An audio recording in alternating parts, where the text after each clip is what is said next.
got to realize this is the first audience I have spoken and shared with where you're not all MDs and PhDs and engineers. So this is very different for me. I mean, you're more personal. You're more open. You know, I'm used to being careful.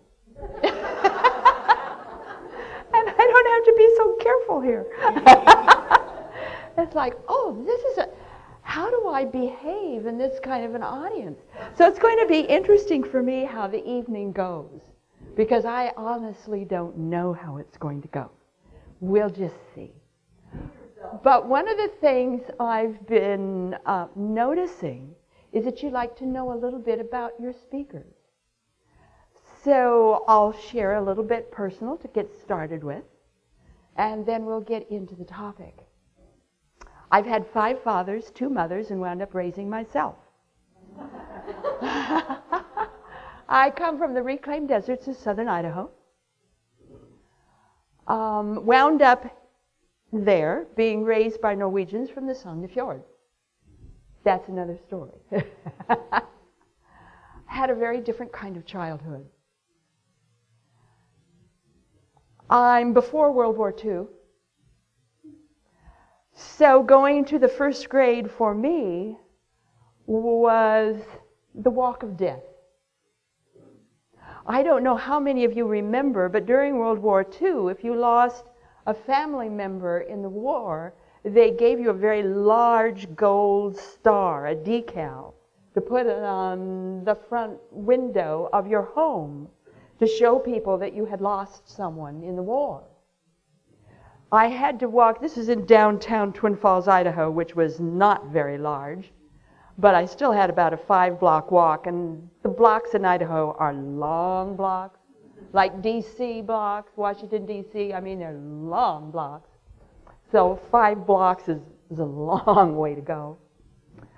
And walking that road to get to the school, and all along the walk, there's these windows with the gold decals in the windows. Well, I knew what that meant.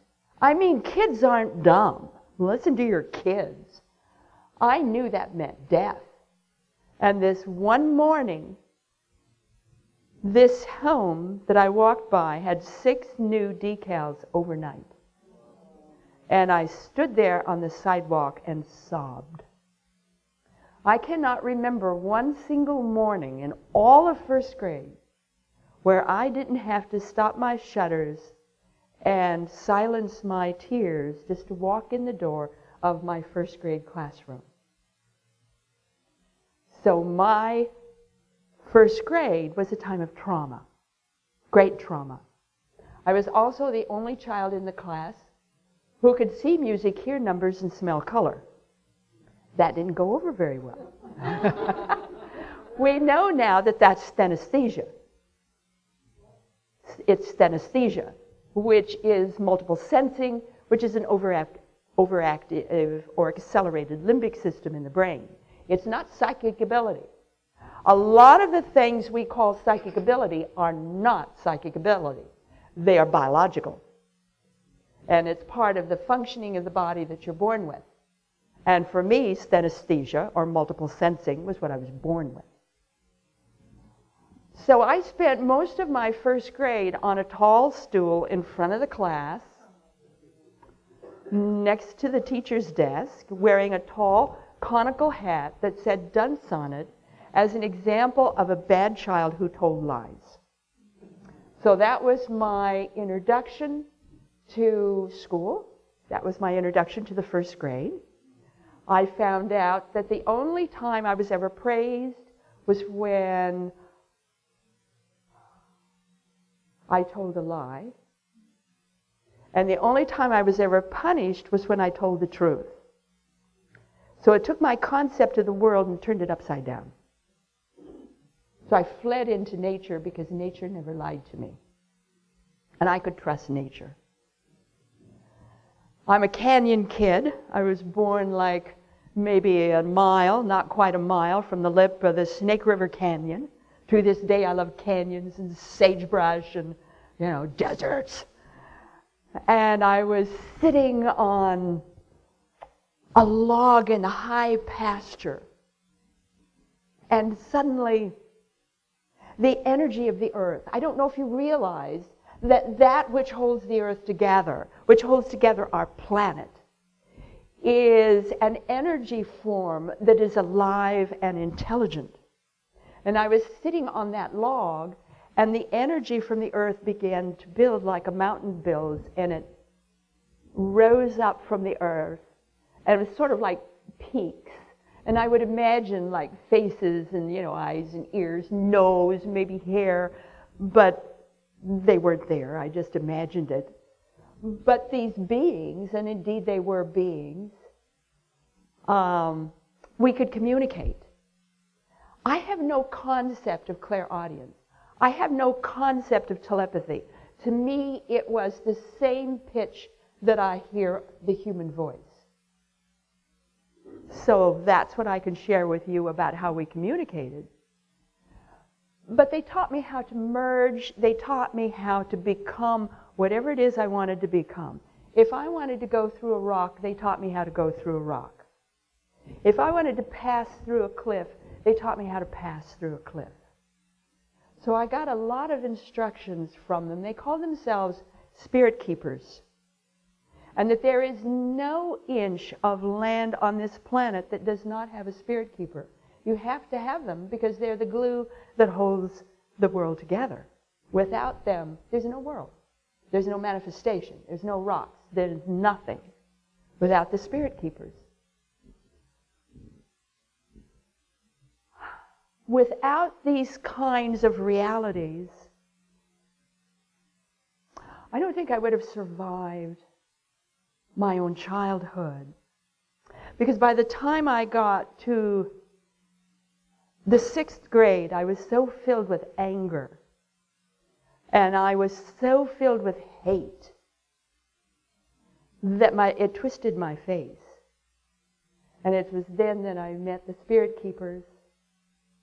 I got in all kinds of trouble. We won't go into all the things that I did. But if you ask for help, you get the help. The air hears. The air is alive. It knows. And I remember this one Saturday, I went to the bathroom and everybody else was gone. And I looked in the mirror and I saw my face in the mirror and how twisted it was. And I said, I'm going to change you. I don't know how I'm going to do it, but I'm going to change you. Well, then again, that's all you have to do.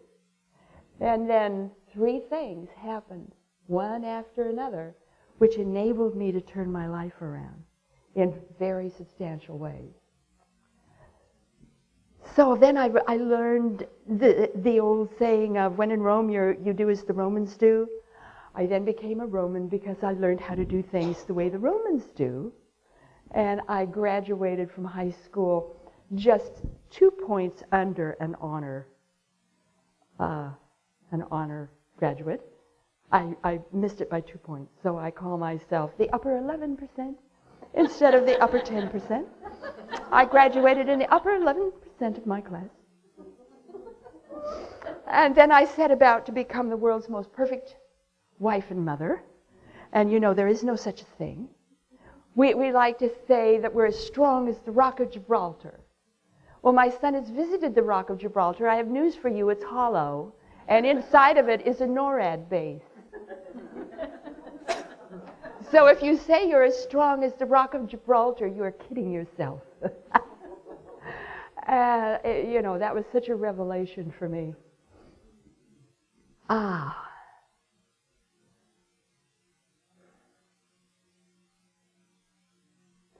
For me, everything had to be practical and it had to be usable. I was working then for the Idaho Department of Commerce and Development. I was staff writer for Incredible Idaho magazine. And my senior editor came to me one day and she said, I want an article on Grand Targhee Ski Resort. This is about maybe 1 or 2 in the afternoon. She said, I want and on my desk before you leave at 5 o'clock tonight. It is for the magazine. Well, I'd never been in eastern Idaho. Certainly I've never been to the Tetons. So I called up the state library. Do you know anything about Grand Targhee? They did not. They had no books. I turned everywhere I could turn. Do you know anything about Grand Targhee? And one person had a little brochure, and that's all there is.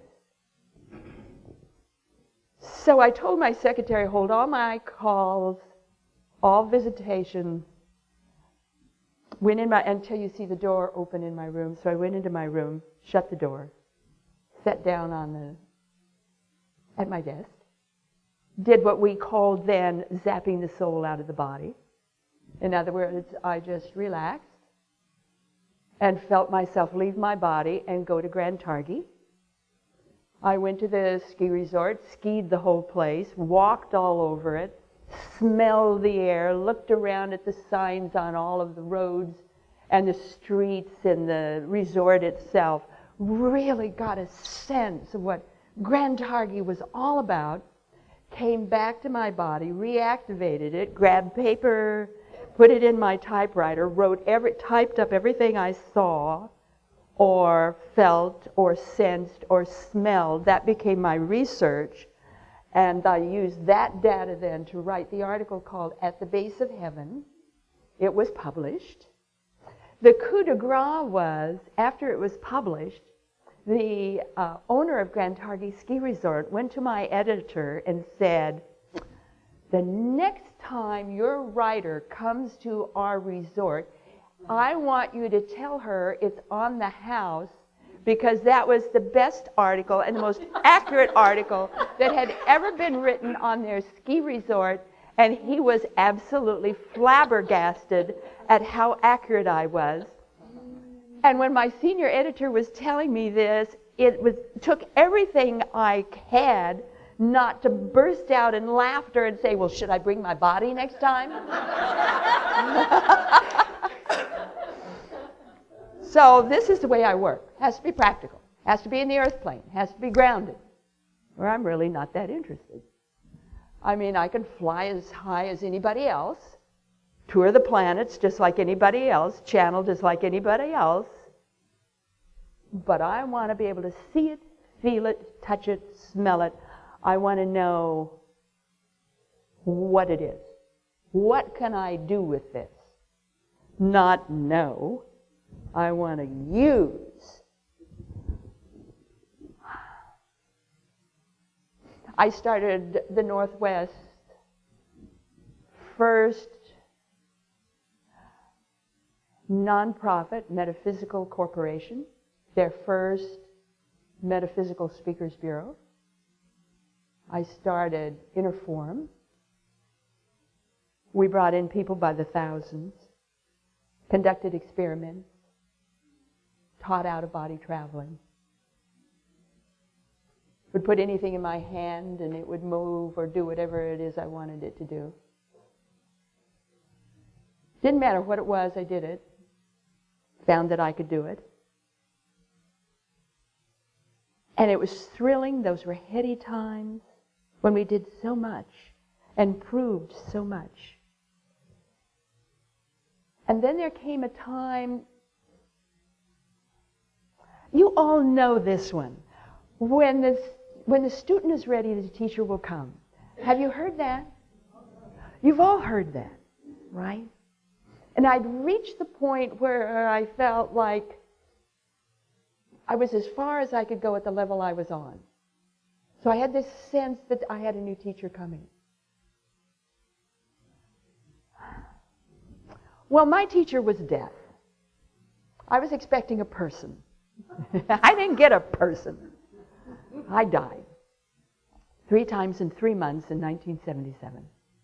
First death was January the 2nd.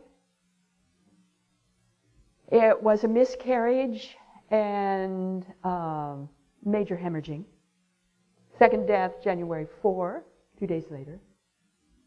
And that was a major thrombosis which dislodged in the right thigh vein, followed by and accompanied by the worst case of phlebitis. The specialist had ever heard of, let alone seen. And then March 29, we do not know what killed my body. All we know is there were no vital signs, and I was dead. Later that fall, I had 3 major relapses, one of which was adrenal failure. I was working as a bank analyst with a blood pressure reading of 60/60. So you know I wasn't doing too good.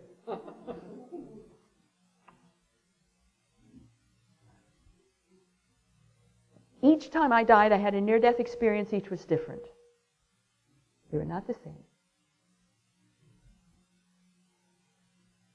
When it was over, I had to relearn how to crawl, how to stand, how to walk, how to climb stairs, how to tell the difference between left and right, how to see properly, how to hear properly, how to rebuild all of my belief systems.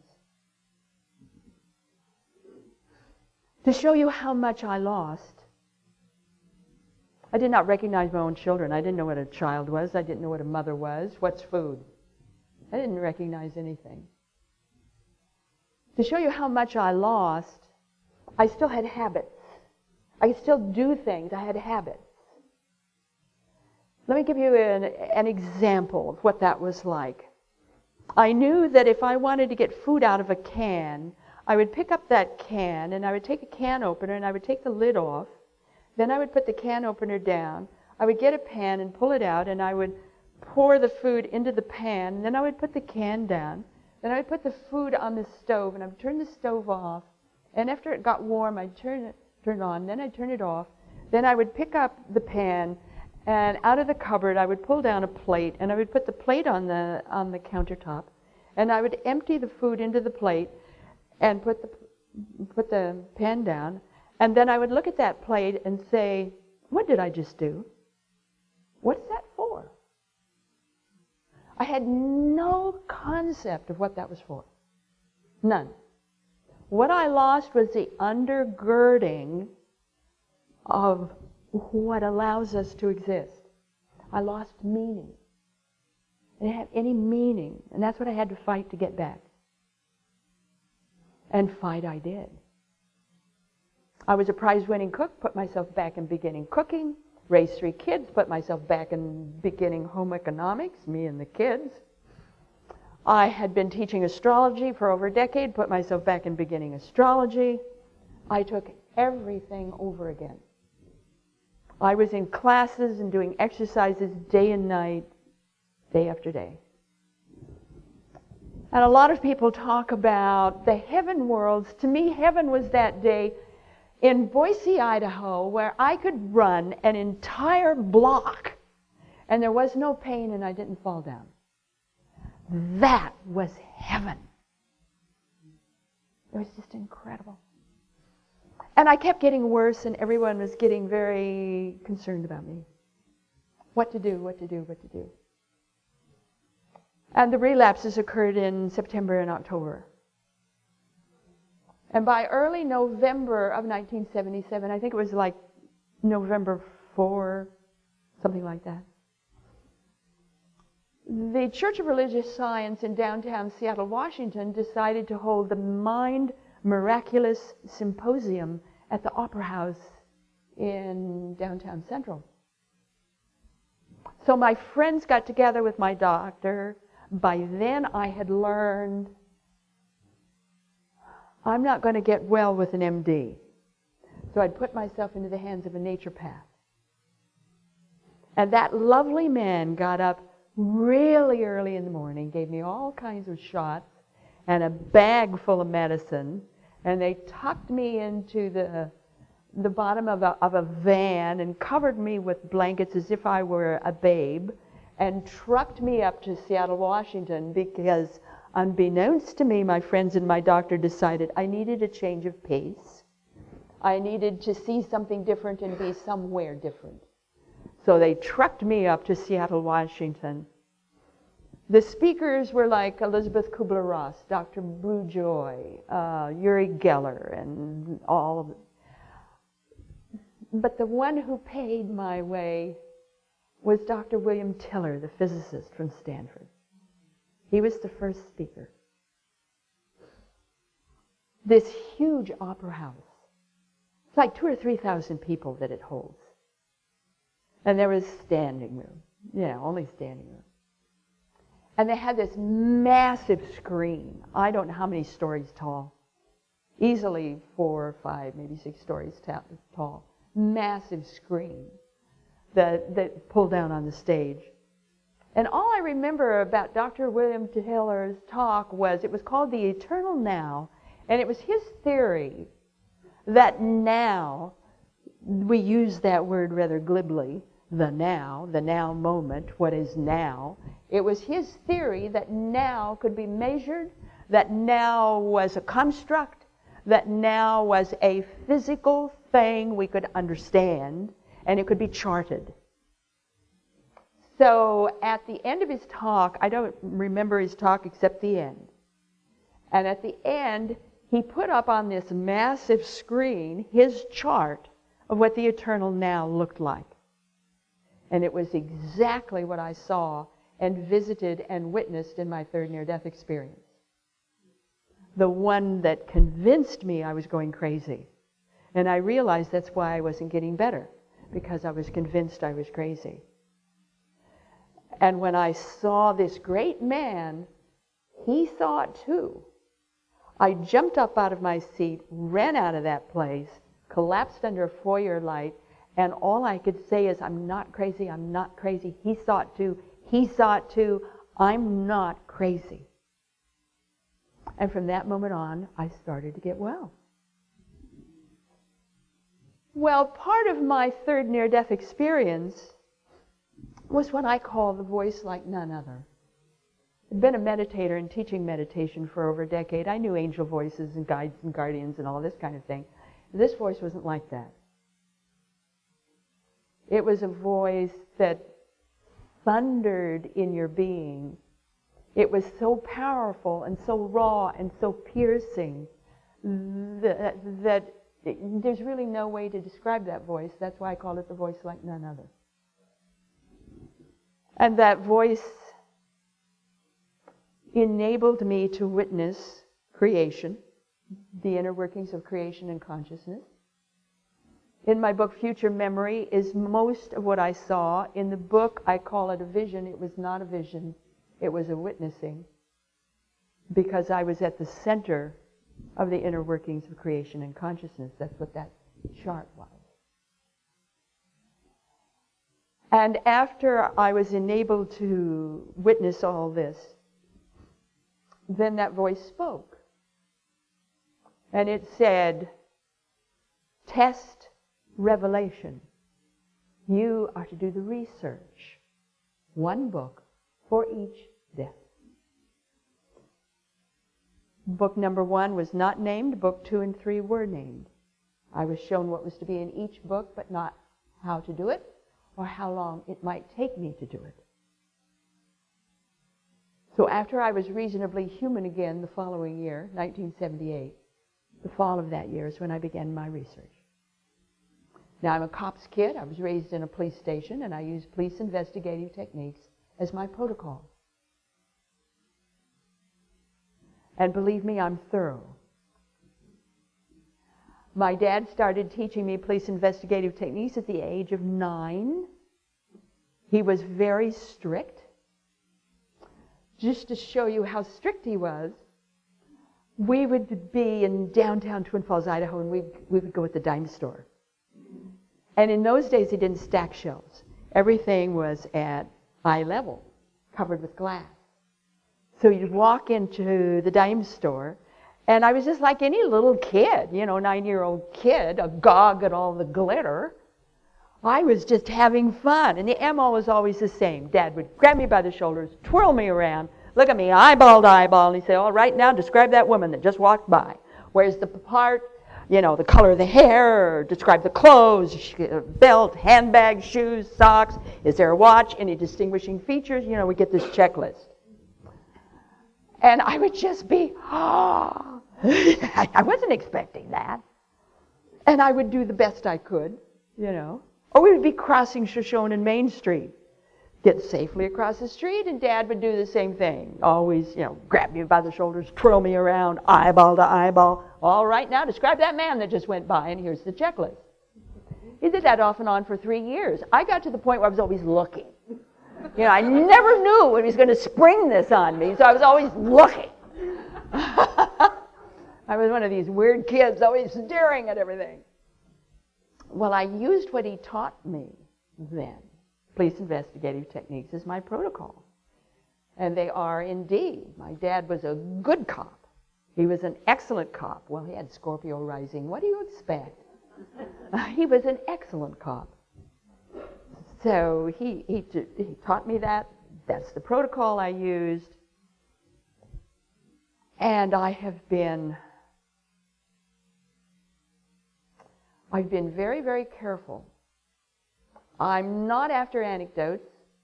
I'm not after interviewing people when I do my work. I'm not just listening to your stories. I'm watching you. I'm watching what your body is doing.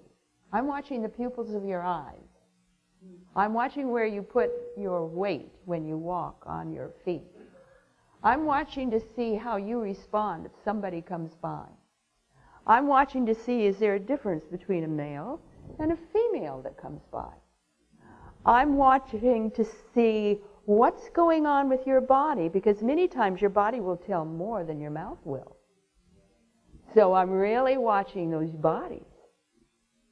So I say I had sessions with people. I didn't just interview them. I worked on the average of 6 to 7 days a week, 10 to 12 hours a day. I worked like that for about 18 years, and then I let up a little bit. I now work maybe 5 days a week and maybe 8 hours a day. So, I slowed up a little. I now have what we believe is the largest research base, nearly 4,000 adults and children who have had near-death experiences, and many of them near-death-like experiences. I have written 8 books on my findings. The 9th one comes out in October. Here's the cover of it. Near-Death Experiences, the complete source book, almost 500 pages, exceedingly thorough, but written in easy language for busy people on the go, full of cartoons, full of drawings, full of sidebars. You can get your whole subject in like maybe 15 minutes, 15, 20 minutes. So if you're looking for the big book, circle your calendar, October, the complete source book, it's coming. Some of my books, some of my research books are here. 4 of them are here. The rest of them are out of print and will be coming back eventually. I recheck my findings at least 5 times, maybe 6 times with different people in different parts of the country at different times of the day, different seasons. All of my books have peer review before they're published.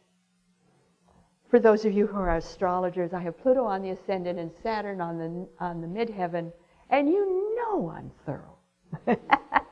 I don't miss a trick.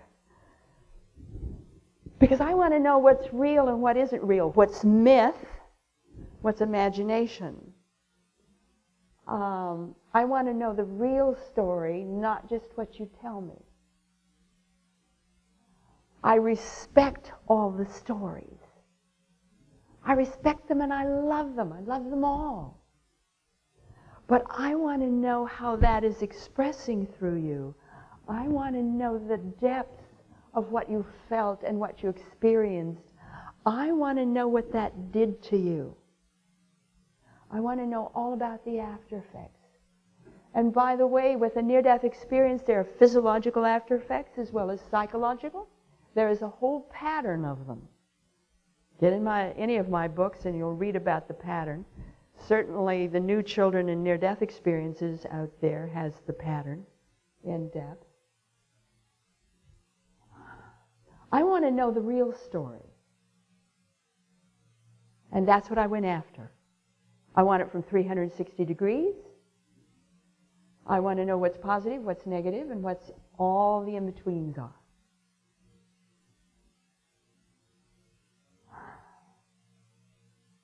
And in my magnificent obsession, my husband calls me the monk in the monastery when I'm actually, working on a book.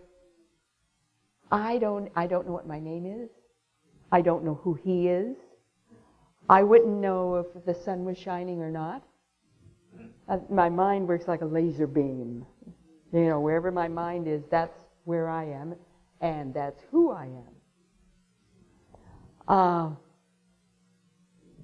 But then in December of 1999, mid-December of 1999, well, actually I believe it was December the 20th, had a very interesting thing happen in our family. I have 3 children, and I once had 5 grandchildren. I now have 4 wearing bodies and 1 in spirit. Little 2-year-old Miriam was seizing one day, dead the next, that quick. Bacterial meningitis. Here's a picture of 2-year-old Miriam. I'll pass it around. When Miriam was first born and I looked into her eyes, I didn't see a child. I saw my former mother-in-law looking back at me. And if you don't think that isn't spooky, in your grandchild, you're looking in the eyes of your former mother-in-law. It's like, wait a minute here, God, whoops. Miriam was a carbon copy of May, M-A-E, May Huffman. I've been married twice in this lifetime. This was May Huffman, the first marriage. This is May down here. This is Miriam. So we'll pass this around. Let's start over here and just pass it back and forth. Someone get it at the back and make sure that I get it back again. She was just a ringer for May. She had the same habits, same mannerisms as May had. So I knew May had come back. And my son, who was Miriam's father, was May's favorite grandchild. And the only male in the family who had red hair like May had. So he was the favorite. So it made sense to me that if she was going to come back, she would come back through him. And she did indeed. And then that phone call just before midnight from my son saying that they pulled all the plugs and Miriam was dead. The brain had herniated on the brainstem. And there was nothing left of the brain. And when you're there for that kind of phone call, I loved my granddaughter, but my allegiance, my interest, my heart was for my son, who was so upset. His heart was just torn in half, just sobbing, because he was a really good father and he really loved kids. And he lost his daughter. And I did everything I could to be there for him. And then I put the phone down, and I turned around, and there's May, standing there, fully manifested, May. I thought all of our unfinished business was over, but it wasn't. May was one of these people that was very gregarious and very open and very generous and loved everybody and giving things to everybody. And as far as I was concerned, she overgave. And I couldn't handle it. It's like she was trying to live my life. It's like she was trying to take over my life. And I had some problems with May. So there she is, and I found myself crying and working out then the unfinished business with her. And when I finished crying, She looked at me and smiled, and she said, will you write a book about death? And I looked at her and said, you gotta be kidding. I mean, there's Elizabeth Kubler-Ross, there's Stephen Levine. I mean, I can write about near death, I can write about the soul, I can write about heaven and hell, I can write about all these incredible things, but a book about death, you've got to be kidding. She said, no, I'm not kidding. Will you write a book about death? And you know, whenever you're in the presence of a manifested being from the other side, I don't care who they are or how high they are, always check. I'm a double checker. So I immediately went into my own guidance and checked to see if this was valid. Should I write a book about death? And my guidance was laughing hysterically, and it said yes. So I thought, oh, a heavenly setup. So I opened my eyes. May is still there. And I said to May, yes, I'll write the book. She was very satisfied. She floated up and through the wall, and I've never seen her since. Well, you know, grief can be a really tricky thing, and it took me a number of years to write the book because I was still stuck in grief and I didn't know it. It took a while to really be objective enough to do the book. But I did the book, We Live Forever, The Real Truth About Death. Put some of my research in here, some stories in here, some research in here. It's a book about a whole lot of things. But mainly it's a book about you, every one of you, and me, and this idea of death. Life and death, and the soul. This idea that we are all lights that wink on and wink off. We're born and we die. And always there are lights. If you look around, always there are lights winking on and winking off. And to me that is so beautiful to see.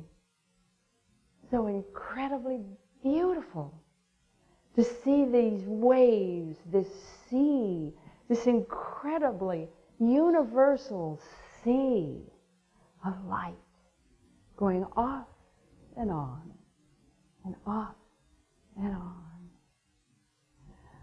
You know, the soul, as near as we can tell, weighs about maybe a half ounce, 3/4 of an ounce. That's all it weighs. But yet packed within that tiny little weight is eternity. Everything that you could ever imagine is tucked into that tiny little package. And among the things that I've found in my work is the sum of people's stories. And I really think that's where the power is and where the strength is. Yes, our own knowings. Yes, that's what our purpose and growth is all about. Yes, getting to that point where we simply know. We're just there. But to add that sense of validity and meaning and real purpose is if you sum the many. And that's what I do. I'm a synergist and I sum the many. And on my website, which is just myname.com, I took what 3,000 people told me and wrote what death is and what it feels like to die.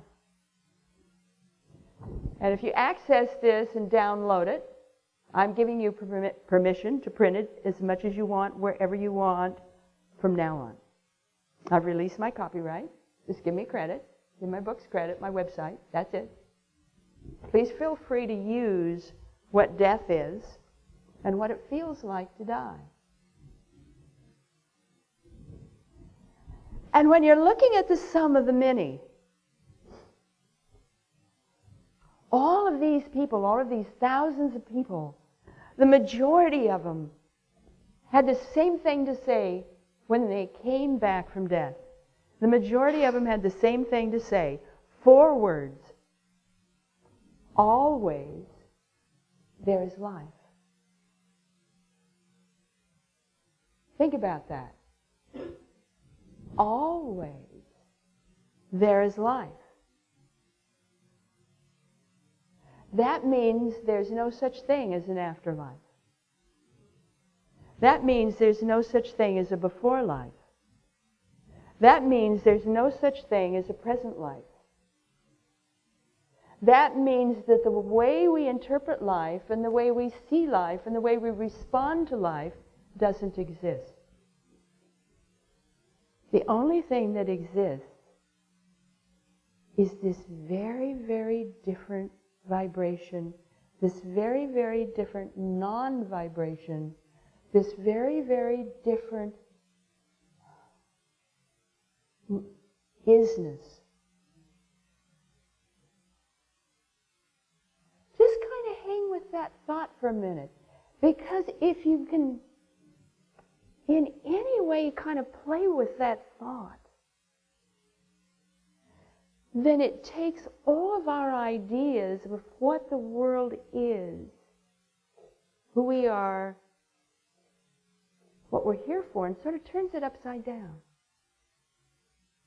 And it just alters how we see things. If you're talking in terms of linearity, if you're talking in terms of the kinds of stories people come back with, they come back with all kinds of stories about heaven and hell. And these kind of stories talk about once you've left the body, once you've in another realm or dimension, whatever you want to call it, it's like a layer cake. All different kinds of levels, all different kinds of realms. It's like a layer cake. And the different layers are separated by vibration, the different vibrations. So that you've got all these layers of what we could call hell. You've got all these layers of what we could call heaven. But the interesting thing is, the whole system is open-ended. So that if you think you're going to go to heaven, I would invite you to rethink that. And if you think somebody's going to go to hell, I would invite you to rethink that as well. And I would like to read to you what the summation of this is. Doesn't take long. This is hell. Oh, and I have to lift up my glasses a little bit here. Please forgive me for that. Hell refers to layers and levels of negative thought forms that reside in close proximity to the earth plane. The vibration in these levels is slower, heavier, and more dense. It is where we go to work out whatever blocks us from the power of our own light. Hang-ups, addictions, fears, guilt, angers, rage, regrets, self-pity, ignorance. We stay in hell, and there are many divisions to this vibratory level, for however long best serves our development. There is no condemnation here per se. Rather, the working out of our own errors in judgment and mistakes, misalignments, or misappropriations, commonly referred to as sin. In hell, we have the opportunity to either revel in our folly or come to grips with the reality of consequences, that every action has a reaction, and what is inflicted on another can be returned in kind. We experience the flip side of our despair or our demands, living through the extremes of whatever we dread. This is not a punishment for our sins, as much as it is a confrontation with distortions of our values and priorities. We do not leave the realms of hell until we have changed our attitudes and perceptions and are ready for another chance to improve and advance. Here's heaven. Heaven describes levels of positive thought forms that reside in close proximity to the earth plane. The vibration of these levels is faster, lighter, and more subtle. It is where we go to recognize or enjoy whatever reveals the power of our life. Our talents, abilities, joy, courage, generosity, caring, empathy, givingness, virtue, cheer, diligence, patience, thoughtfulness, loving kindness. We stay in heaven, and there are many levels to this vibratory area. For however long best serves our development. There's a sense of benefit here, as if one has found one's true home and all is well. Commonly referred to as recess, or a time of reaping rewards. In heaven, we have the opportunity to assess our progress as a soul, to evaluate pros and cons and outcomes, to remember all truths, including that of our real identity. We experience the glory of love and the power of forgiveness. We come to realize our purpose in creation story, how we fit, and what purpose and what possibilities exist for future learning and growth. We do not leave the realms of heaven until we have advanced as an awakened soul, unified in spirit and consciousness of love. Of course, there are borderlands, there are shadowlands, they're in between, there's way stations, all of this kind of in between. Those levels tend to be kind of convoluted. They convolute over themselves. So if we're talking about the various kinds of beings, and we talk about angels and elves and, different kinds of beings, we're talking really about intra-dimension within the levels. We're talking about interdimensional, which is between the levels, or we're talking about omni-dimensional, beyond dimensional folds and vibratory frequencies. So we're really talking about three basic constructs or three basic waves. The intra-dimension, or within the levels, has the astral plane and the inner planes. The astral plane is where you find Middle Earth, the muses, the fairy folk, and the wee people. By the way, this chart is also in the book. Energy beings, ghosts, disincarnates, demons and devils, the hag, emotional discards, passion forms, psychic residue, imprints, futuristic manifestations, most of abduction accounts, alien or otherwise, psychic creations, animal and nature spirits, enchantments, guides and guardians, shapeshifters, phantoms, lost souls. This is the lower kingdoms of ensoulment. You want to get to the higher kingdoms of ensoulment, you go to the inner planes. Higher being, the beings that are there, higher beings as ascended masters, spiritual hierarchies, angels, the elders, matrix stewards, spirit keepers, the untarnished soul, access to the great plan. So that's on the inner planes within the levels. If you're going to go in between the levels, this is where you find your immigrants from other worlds, your visitors and travelers from other planes of existence, some aliens, parallels, windwalkers, light workers. If you're going omni-dimensional, this is where you get your abstractions of luminescence, that which is omnipresent, omniscient, omnipotent, the Godhead. It's mainly three different overleafs, or I'm searching for words here, but three major constructs or waveforms. The journeys we take in the world of form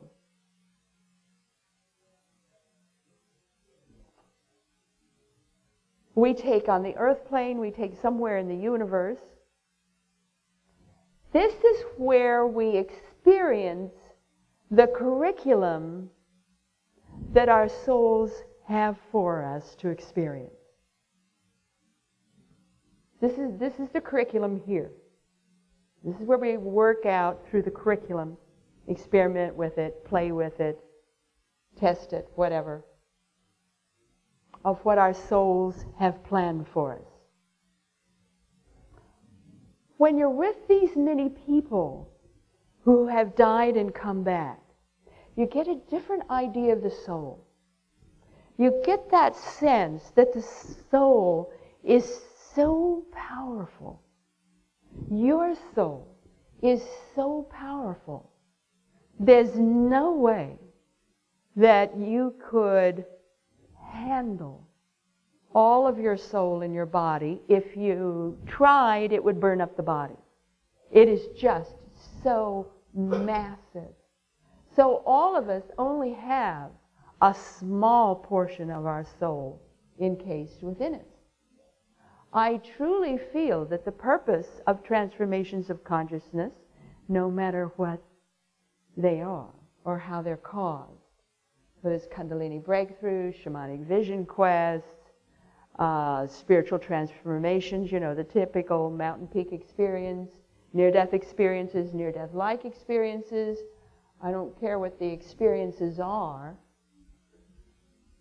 I'm convinced now that the purpose of all of these is to enable us to handle more and more of the force, more and more of our own soul without burning up. It's to acclimate us to that kind of energy, to enable us to merge with our soul. The soul can inhabit many bodies at the same time, not just yours. I remember that very, very magical moment when I left Idaho and was immigrating east. That's what we call it out in Idaho. You're immigrating east. A good Idahoan never leaves. Yeah, you never leave the West. My family has still not forgiven me for leaving the West. The United States ends at Denver. Anything east of Denver is in Greece, or some other country, just. So I was still yet in the West, and I went to Big Pine, California, which up in the mountains is the home of the Grand Patriarch Grove and the bristlecone pines. The bristlecone pine is the only tree on this planet that grows above the tree line. The only one. And I knew that one of those trees was me. And I made it to my tree. It was way up there. And it had fallen over, it had died. So I sat next to my tree, way up, higher than high, higher even than where the birds go. And it was just me and my tree. And I meditated. And it was one of the most ecstatic experiences I've ever had.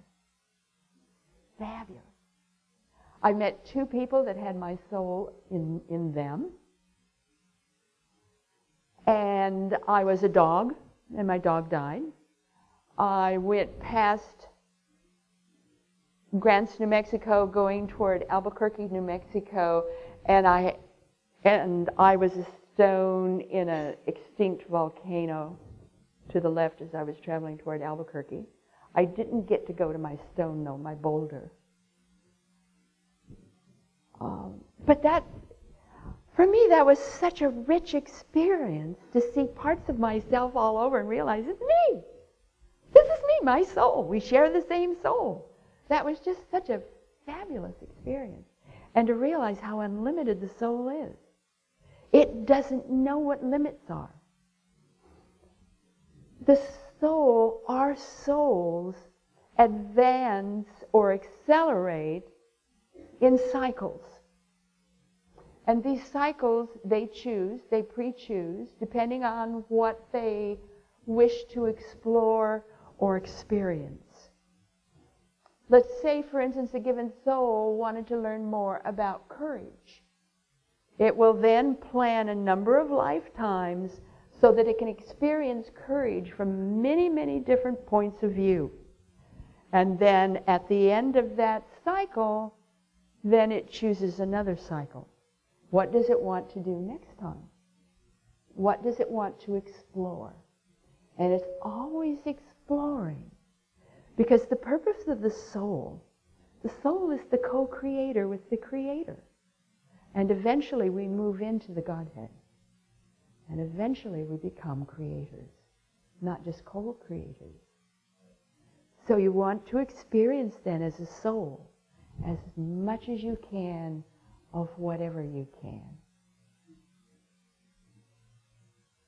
And so many near-death experiencers come back with this knowledge. The souls, often souls come in clusters. They'll come in groups. That's what the Kennedy clan is. That's group souls, all coming in together, the Kennedy clan. 911, that was group souls coming in together to ensure that this horrible, horrific event would occur. The real purpose of September 11, and I was there hovering over, well, the towers were here, and I was hovering about here. The first tower had been hit, and the second, I saw that hit, and then went into the plane and saw several of the perpetrators in the plane. You can find out all about that on my website. It's a free download. It's called The Challenge of September 11.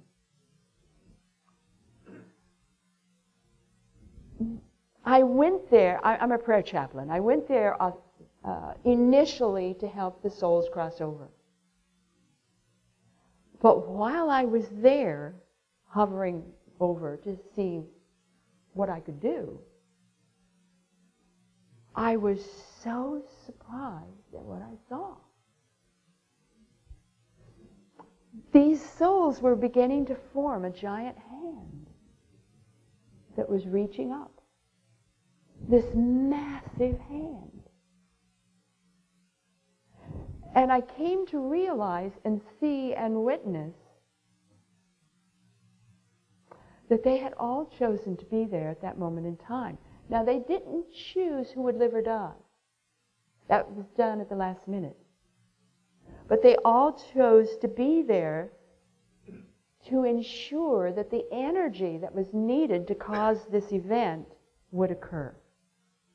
The purpose of September 11 is to rent all of that unfinished business that was existing in the ethers for the last 2,000 years. You cannot heal. We will help in healing right now. OT. We are healing right now. He is in need of our assistance. We are healing him right now.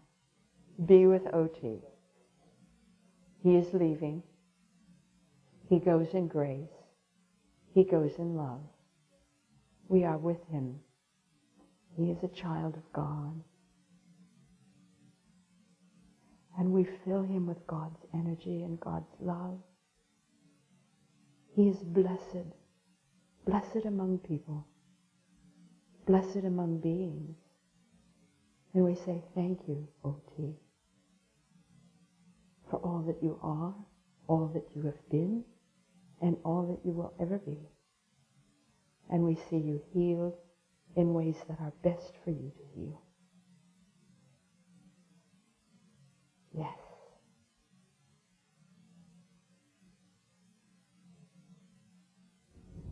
Thank you, God. Amen.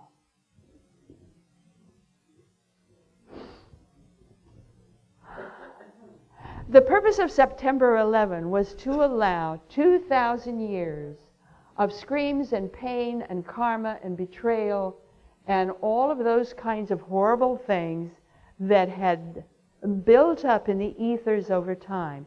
It The blast was big enough to rent that buildup of karma in the ethers. It was big enough to blast and rent and knife open that incredible buildup and enable all of that to come back. All of the unfinished business of the last 2,000 years is here now. Abraham's sons are still fighting each other. All of the unfinished business in your lives is back now. The purpose, of course, is healing. We're not going to move into this higher, greater form of our world until we have healed the past. This is what I saw. This is what I witnessed. And I was just so awestruck.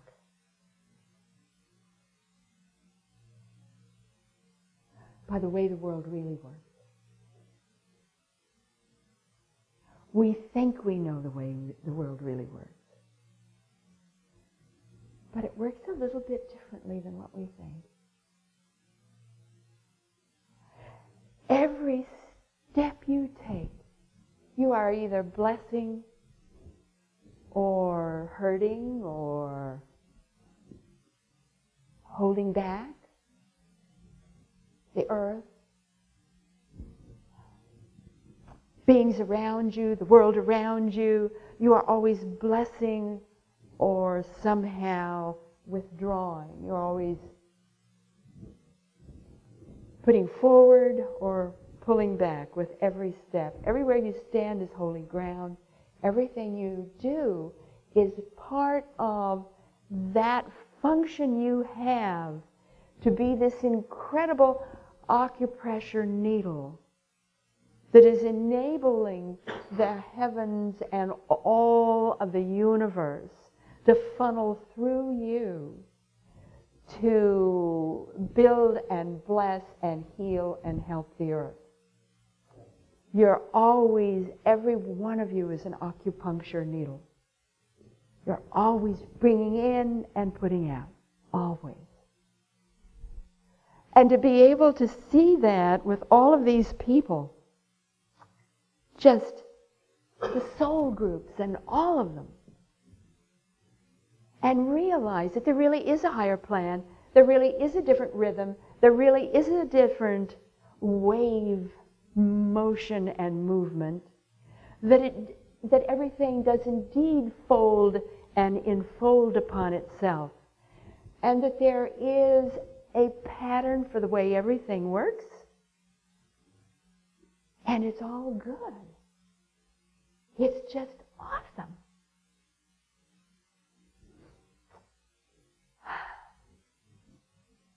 Very briefly, I want to tell you about future memory, which is out there. That book was book 2 of the 3 books I was to write. It was named by this voice. Future memory is a labyrinth. It's not a book. It looks like a book, but it's not a book. It's a labyrinth. Every sentence, every paragraph, every page is part of the math I used to create the format of a labyrinth. So as you're walking the labyrinth, you don't skip from across the rows. You stay on the path, right? And the pathway will always enfold on you. You think you're going one direction, and the next thing you know, you're going another direction. The book is the same way. Read it straight through. Stay on the path till you get out to the other side. If you skip read that book, you'll wonder why I ever wrote such a dumb book. It will not hold together. It only holds together if you stay on the path. The purpose of the book, it's about the inner planes and the inner workings of creation and consciousness, but that's not really what the book is. The book is a brain changer. It's a psychotronic device.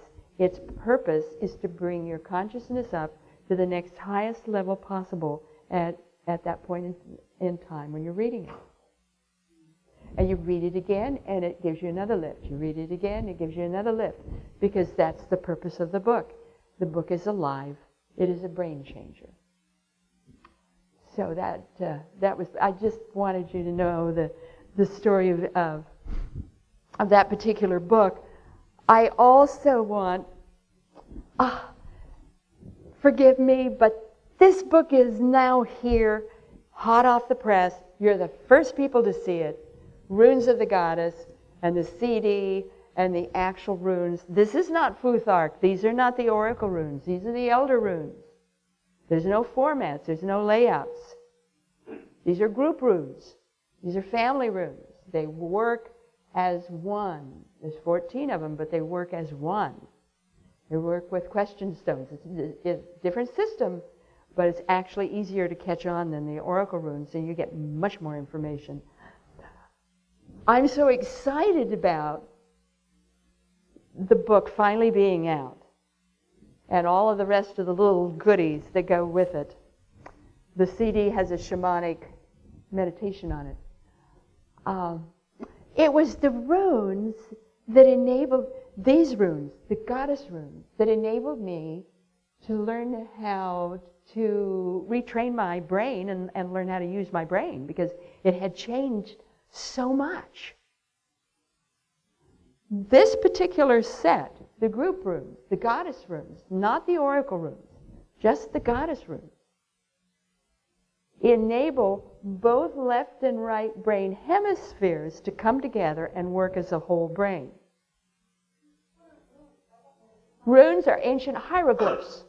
You know what a hieroglyph is?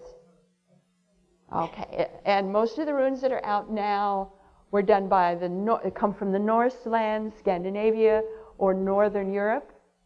Mine come from the Ukraine and the Danube and the Crimea.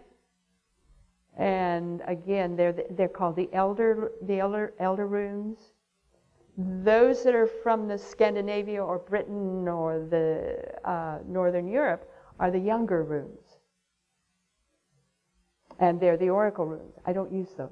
I use the others. And the book is my way of saying thank you. You know, it's finally, I can say thank you to the runes, and I can pass the skill on. Because it's what enabled me to be able to use my own brain afterwards.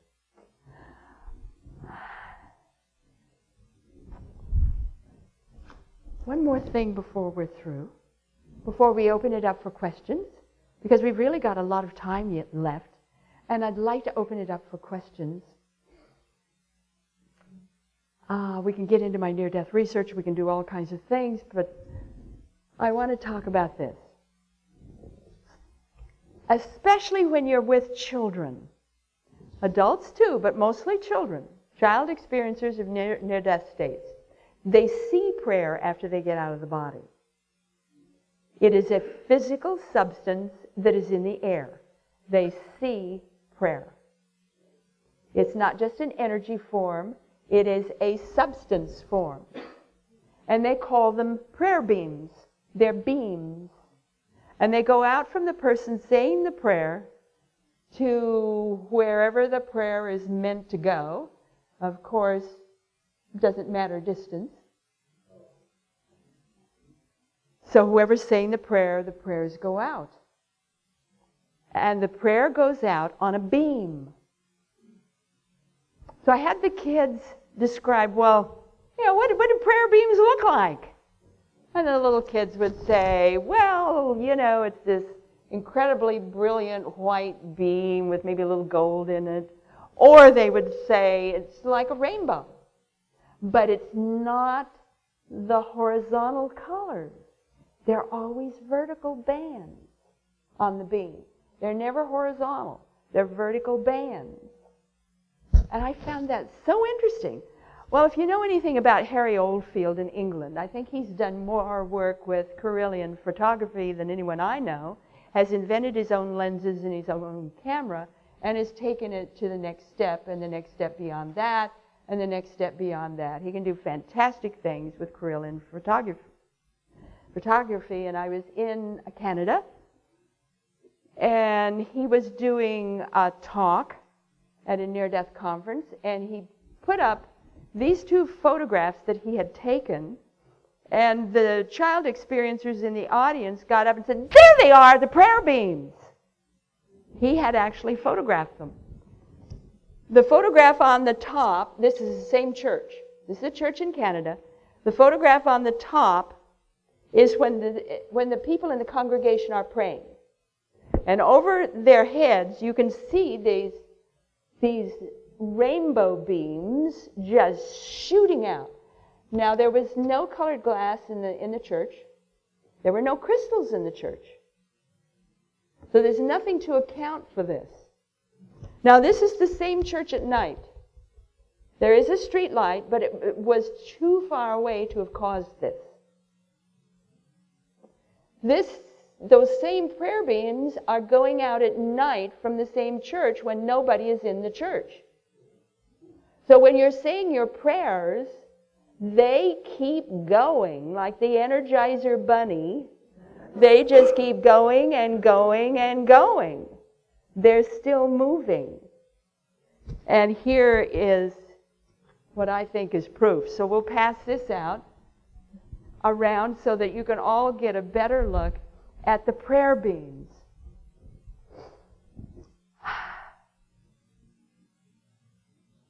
Yeah, okay. What I'd like to do right now is just entertain thoughts of yours, because I can go any direction on any subject.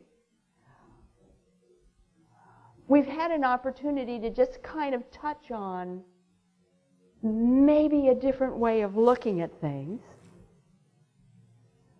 But I'd like to know what you want to know. And we have some mics around here. Anybody want to make any comments, ask some questions? We've got one over here. I have a question. You talk a lot about children in near-death experiences. How would you? I was an infant in the hospital until I was 6 months, and my grandmother always tells me that 3 different times she was called and told that I was dead, and that I continued. They'd get to the hospital and I wouldn't be dead. That I would have come back.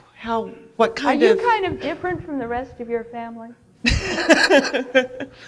Actually, no. I mean, we're a lot alike. But different, yeah. My mother had a really hard time raising me. She didn't know quite what to do with me. Okay, I rest my case. You want to get the book, The New Children in Near-Death Experiences, It's Your Story. There's a lot of children who have near-death experiences in birth trauma. You can be any age. You can be born. You can be in the vagina, being born, have a near-death experience. You can still be in the uterus and have a near-death experience. With these little ones, they'll remember them, and when they're finally verbal and have language, then they try to tell their parents about them, and what usually happens is the parent says, "Well, that's just your imagination," or "Shut up, I don't want to hear about it." But the full list of what to look for if you might have had a near-death experience as a child, the full list of what to look for to recognize if you might be an experiencer is in the book, because there is a pattern. So look for that. If you want to know a little bit more about children's near-death experiences, this is why I started writing about the new children, those being born now, because they're so much like children who have near-death experiences and then they come back. They're very, very similar. And I noticed that, so I started doing more research on the new kids. But children who have near-death experiences are really more impacted by them than adults are. Much more so, in fact. The younger the child, the more impacted they are, because these experiences are occurring at major junctures in brain development. You know. And if you've got a power punch from a near-death experience that hits when the brain is still forming, you're going to have a very different child. I had, in my research base, it was from birth until the age of 15 years. In that span, I had 2 clusters. The clusters were between 3 years of age and not quite 6. The other cluster was between birth and the age of 15 months. Just to give you an idea of some of the changes that can happen, we know now, this is a signature feature of a near-death experience. The individual comes back, and it doesn't matter how long they were without vital signs. Normal is from 5 to 20 minutes. That's normal. No vital signs, no brain activity. 5 to 20 minutes. That's normal. That's average. No matter how long they're out, there is little or no brain damage. In fact, brain enhancement. That's a signature feature of a near-death experience. You come back smarter than you were before. So looking at, in my particular research base, just across the board from birth until 15 years, those who tested out as genius afterward were 48%. In that span, 48%. Now, when I'm saying genius, I'm saying they're scoring, when they're old enough, they're scoring on standard IQ tests between 150 and 160 with no genetic markers to account for it. Now, most school teachers will say, well, you know, scores are between 134 to 136. That's genius. Other teachers will say, no, no, no, no, no. Genius begins at 140. These are kids that are scoring between 150 to 160 with no genetic markers, and you can trace it back to the near-death experience. They weren't like that before, but they were afterward. Well, let's look at the 2 clusters here. If I look just at those kids who had a near-death experience before the age of 6, it jumps to 81% that are scoring between 150 to 160. If I look at the youngest ones, the little ones, the babes, birth to 15 months, almost all of them are scoring genius. And their scores begin at 181 and go up into the 200s. The younger the child, the bigger the jump. Just all kinds of amazing things that happen because of these experiences. If you sort of relax into that a little bit and allow your mind, your brain-mind assembly to kind of deal with that and realize that a near-death experience doesn't just make you a better person. You don't just come back not afraid of death anymore, or nicer, or more generous, or more loving. It changes your body. There are physiological after effects. There's a whole pattern of them, as well as the psychological after effects. And again, you get back to this idea that when you come to events like this, when you take your classes, when you get involved in all of these different modalities, what you're really doing is you're becoming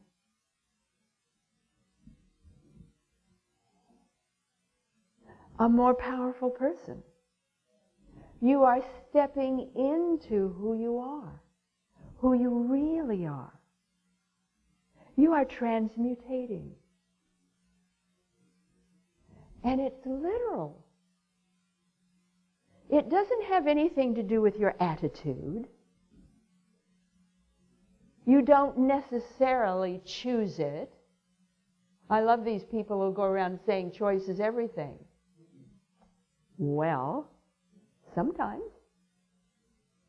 Sometimes it's just automatic and it happens. I love things that are automatic. I love things that just happen without choice. It is so neat. those wonderful things that happen without choice. You want to be stronger right now? Right now? This minute? You want to be stronger right now? Learn how to use your fingers. Put your fingers in this position. Take the thumb and the index finger, lightly touch them together, and just hold the rest of the fingers out. You know, they're not out. They're just lightly out. And just breathe that way. Just breathe that way. That's low chest breathing. That's all you did. You don't have to go through all these exercises.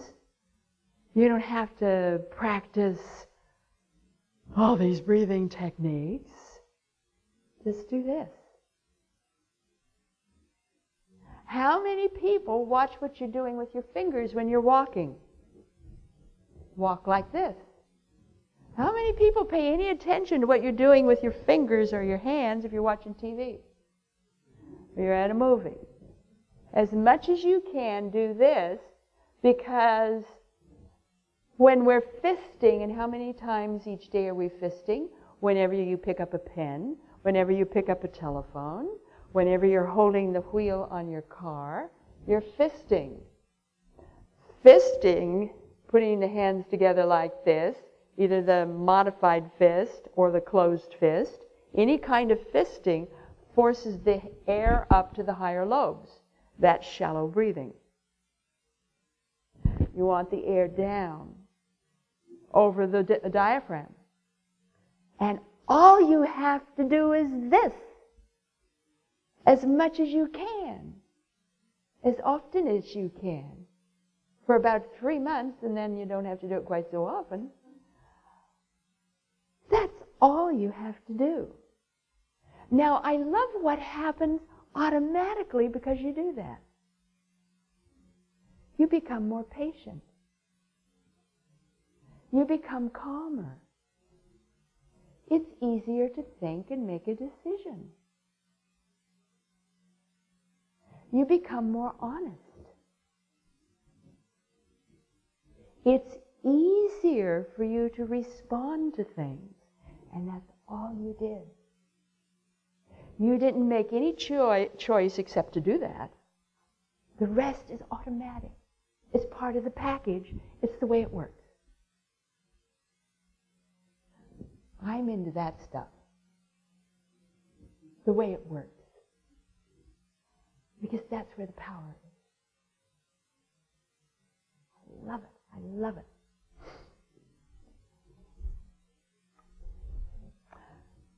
Okay, let's get into power. The real power. We're going to do the ah breath. I'm going to teach you the ah breath. All you have to do is take in air. Hold it for a second. When you release it with ah. Ah. Just release that, string it out. So we're going to do that, and we're going to keep this ah going for a while. Are you with me with that? We're going to do that. Okay, breathing in. Ah.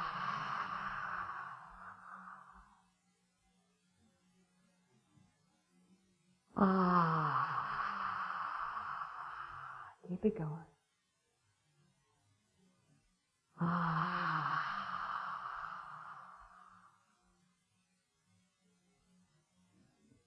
Ah.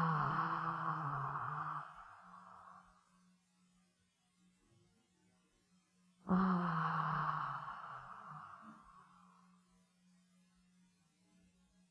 Ah.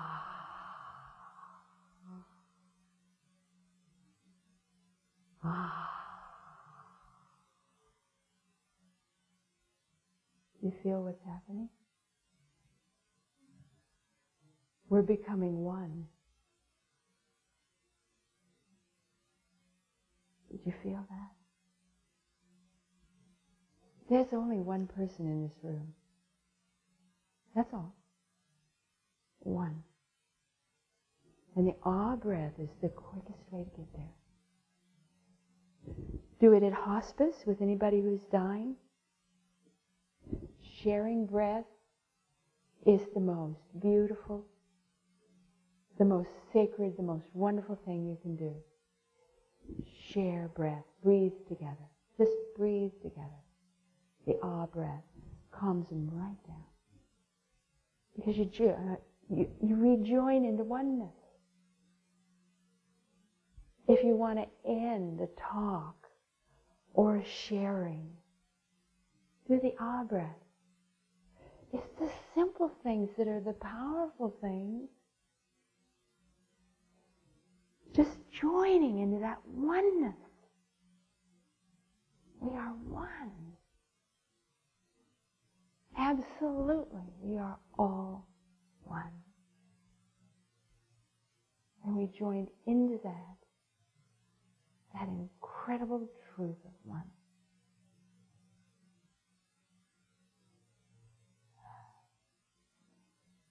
It's like, how do I find words to share with you what my life is like now?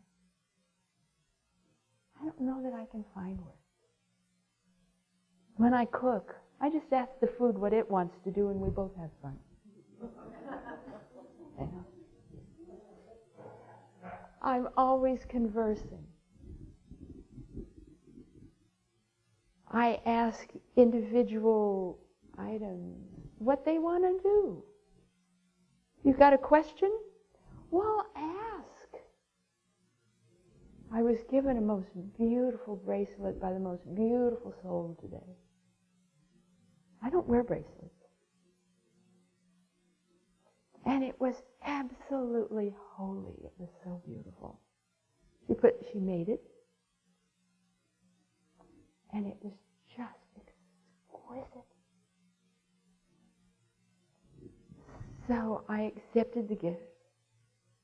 And then I said to the bracelet, what do you want to do? Where do you want to go? And it said, put me in your pouch.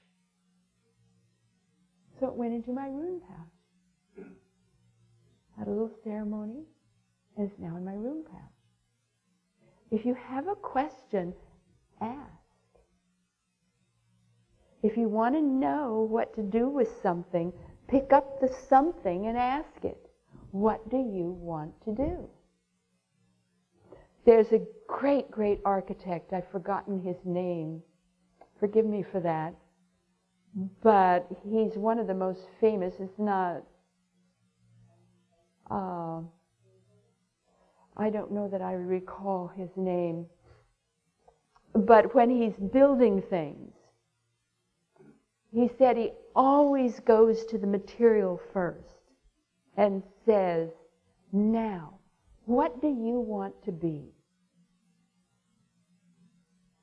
Or when he's about to build an arch and he has the stone and the bricks, he'll always go to them and say, what kind of arch do you want to be? And he's always shown. Everything can talk. Everything is alive. And everything will respond to you. The secret is your receptivity. How receptive are you to whatever it might say? What feeling do you have? What thoughts do you get in your head? What ideas come to you? What dreams come to you? What visions come to you?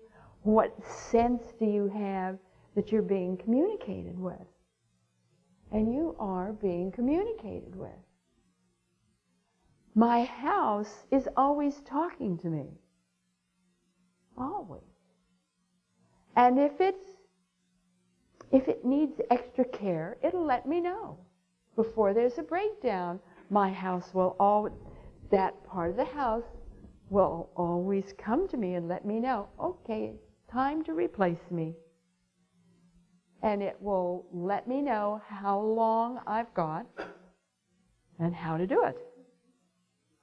And it just saves you so much time and so much money, you know.